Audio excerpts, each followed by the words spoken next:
Salut tout le monde, j'espère que vous allez bien, j'espère que vous avez passé de superbes fêtes de fin d'année, j'espère que vous avez été gâtés. N'hésitez pas en commentaire aussi à me mettre tous vos cadeaux qui comportent bien évidemment des pièces de Dragon Ball Z et j'espère que vous avez plein de bonne volonté pour cette année 2022. Comme vous l'aurez compris, nous sommes sur du Trunks, mais pas n'importe quel Trunks, nous sommes sur celui qui est en mode buffle. Celui qui a des grosses épaules, un cou de taureau qui est énorme. Nous sommes donc sur le fameux Trunks Full Power Ichiban Kuji versus Omnibus Super. Comme vous le savez, la commande a été effectuée sur Japanco. Encore merci aux frères, ils ont grave géré. Et ça va être la dernière vidéo sur cette série, sur ce lot d'Ichiban Kuji. Comme d'habitude, n'hésite surtout pas à lâcher ton meilleur pouce bleu, ça me référence et ça me fait énormément plaisir. N'oublie pas aussi de rester sur cette vidéo parce que vous allez avoir un visuel en 4K sous tous les angles de cette figurine. Il y aura le petit diorama qui va avec, mais enfin vous voyez un petit peu ce que ça donne. Le Trunks, il va être par là, ça va être superbe.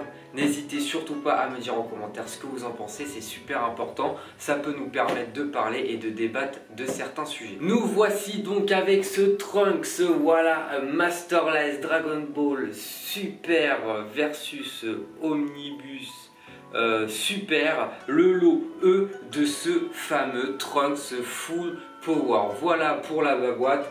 Encore une fois magnifique, un énorme travail qui a été fait sur la réalisation des boîtes, sur le visuel de la boîte et je trouve que toutes les figurines franchement ont été mises vraiment en valeur grâce à ces boîtes. Allez, nous commençons avec le premier morceau et de toute façon ça va être en 2 pièces seulement et ça fait plaisir. Enfin une figurine en une seule pièce, ça fait quand même plaisir. Nous sommes sur le socle et comme vous pouvez le voir, c'est un socle qui tient la route entre guillemets puisque ça reste un socle très minime comparé à ce qu'on aurait pu avoir avec la selle ou la Shenron qui était vraiment abusée, surtout que la selle fait presque la même taille que la Trunks et que les pieds sont pas forcément plus gros, donc ils auraient pu faire un truc pareil pour la selle. Enfin bref, donc voilà pour le premier morceau, translucide, transparent, tout ce que vous voulez, ça reste tout de même moche. Les socles, on va pas se mentir, c'est juste une garantie, une pseudo-garantie que la figurine soit bien en place. Et si vous avez un jeu entre une jambe et tout, que ça se balance pas. Et pour le deuxième morceau, et pas des moindres, puisque c'est le buffle que je vais vous présenter de suite, voici la Trunks.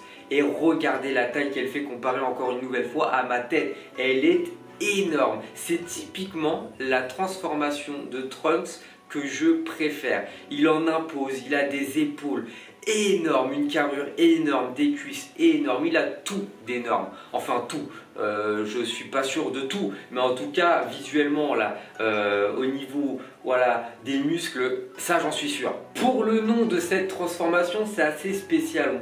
On pourrait dire et on abrège ça à notre manière en disant que c'est comment dirais-je, le Trunks Full Power, mais en fait le vrai nom de cette transformation c'est le Super Saiyan Day 3 Daikan. Je vais pas vous mentir, je pense que c'est l'une des pièces de cette loterie qui me plaît le plus en termes de finition. On va pas se mentir, moi personnellement c'est celle qui a le moins de défauts et ça c'est très appréciable.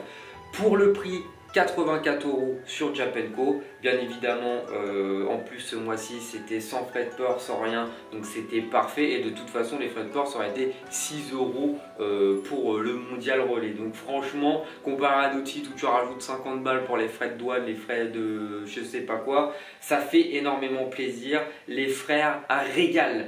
Donc pour cette Trunks, eh bien nous avons un habit typique à Trunks, au Saiyan et franchement ça fait plaisir. On a des détails qui sont juste magnifiques. genre le regard blanc, vide à la Undertaker, magnifique. Les cheveux, c'est pas des bananes, il y a des belles pointes, il y en a partout. C'est magnifique, le cou, c'est un Strowman. Au niveau de la bouche, je n'ai pas trop compris la colorisation un peu jaunâtre sur les lèvres. Donc ça, c'est un petit détail qu'il aurait peut-être fallu aussi régler. Mais sinon, à part ça, le visage de Trunks, il est vénère. On voit que là, il vient de se transformer. Là c'est parti, ça va être la merde pour Cell. Et vous voyez très bien ce que je veux dire là-dessus. Les épaules, au niveau de la colorisation, nous avons du bleu marine qui va un petit peu sur le noir avec des reliefs magnifiques. Donc voilà, c'est plus du bleu marine avec des teintes un peu plus bleu clair qui amènent vers le noir. Les gants blancs, très bien fait. Là, j'ai une petite trace de peinture un peu dégueu.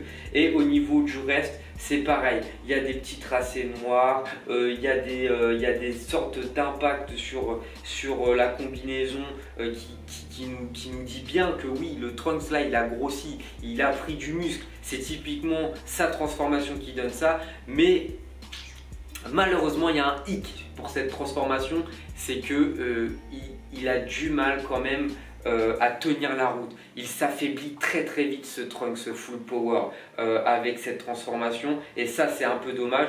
Mais je vous avoue que quand on l'a connu, ça allait. Hein, on va pas se mentir, on voulait tous être pareil étant gosse. Ça allait, il tenait la route pour nous, mais apparemment, voilà, d'après les spécialistes, il s'affaiblit quand même, il a du mal à reprendre son souffle quand il est sous cette transformation. Et les petites bottines magnifiques, du blanc, bien structuré, bien modélisé, avec une petite peinture jaunâtre un petit peu tertienne sur le bout, magnifique, avec des petites teintes un peu grisâtres, un peu beige par-ci par-là, magnifique. Un fessier, tu peux croquer dedans, mon gars, c'est des vraies pommes.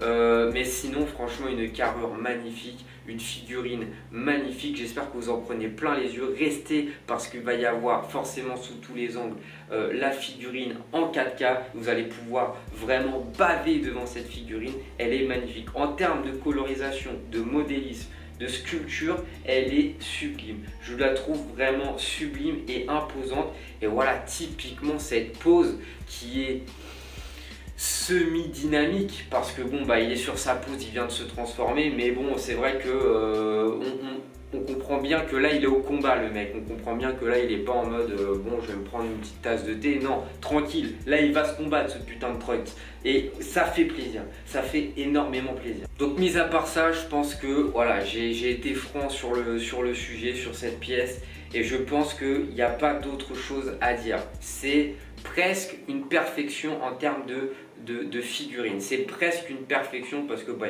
il y a toujours des petits défauts, il y a toujours des mauvais raccords et tout, mais franchement elle en impose. Les couleurs sont là, la sculpture est là, la modélisation est là, et franchement vous allez voir après en comparaison avec d'autres figurines qu'elle n'est pas du tout à plaindre par rapport à certains.